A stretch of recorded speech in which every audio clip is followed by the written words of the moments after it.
Parvati was the daughter of the Himalayas. She was born to Himavanta, the mountain monarch, whose skin was white like ice. But Parvati did not resemble the snow that crowned those peaks. Her complexion was like the fertile soil beneath the mountains, like the dawn that would light up the Kailash.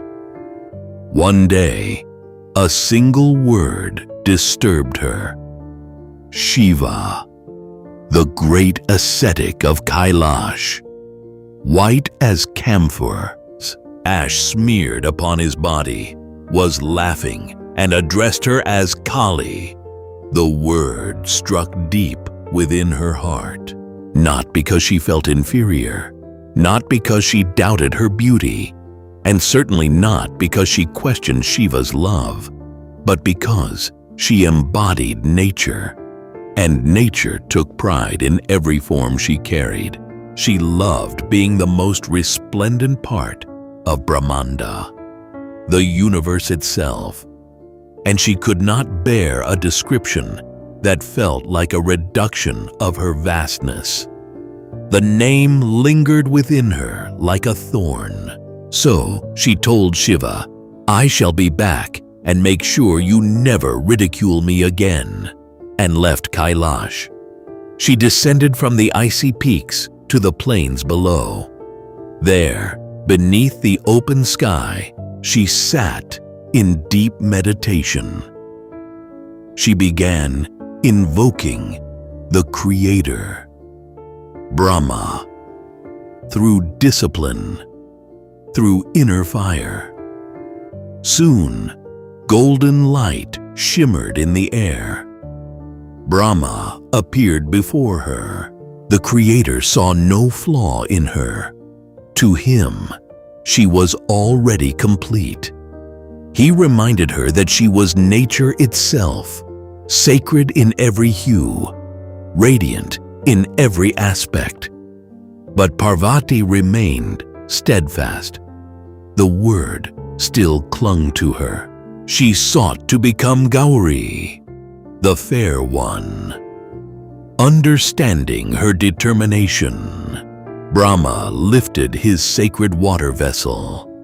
Drops of divine water fell upon her, and the miracle began. Her body shimmered like melting frost beneath sunlight. Her skin began to shed. Layer by layer, dark cells loosened and slipped away, as though an old form was dissolving. The earth beneath her grew covered with those fallen cells. The dusk-like hue drained from her body. Parvati had transformed. She had become Gauri, but the miracle was not yet complete. The dark cells upon the ground were not lifeless. They trembled. They pulsed. They began gathering together, drawn by invisible force. What had fallen away was not waste. It was power. The dark mass rose, taking shape. Limbs formed. Hair cascaded like a storm cloud. Eyes opened, red, blazing like embers of destruction. A new goddess stood there, fierce, untamed, radiant in darkness. She had emerged from Parvati's very kosha, her cells, her sheath, and thus she was named Kaushiki. Parvati, now glowing as Gauri, returned to Kailash.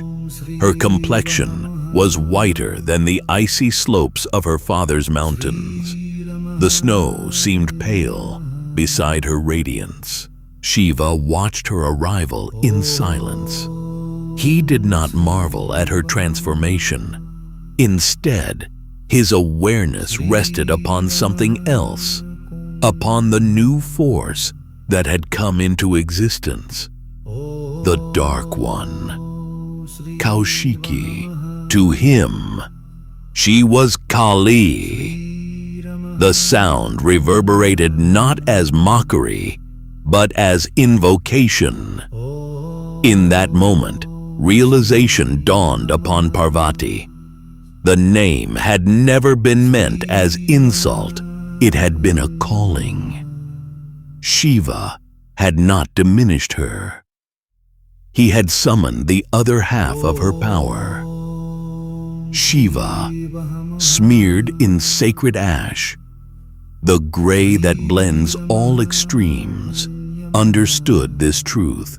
Within him existed destruction and compassion. Within her existed nurturing and annihilation. It was time for that fierce energy to manifest, for there were demons in the universe that could not be defeated by gentleness alone. Only Kali could face them. She was Mahakali, the feminine expression of Mahakal, Parvati nurtured. Kali destroyed. One soothed Shiva. The other demanded even he remain alert. Two forms, one essence. And thus, from wounded pride emerged revelation. The universe would soon witness why Kali had to rise.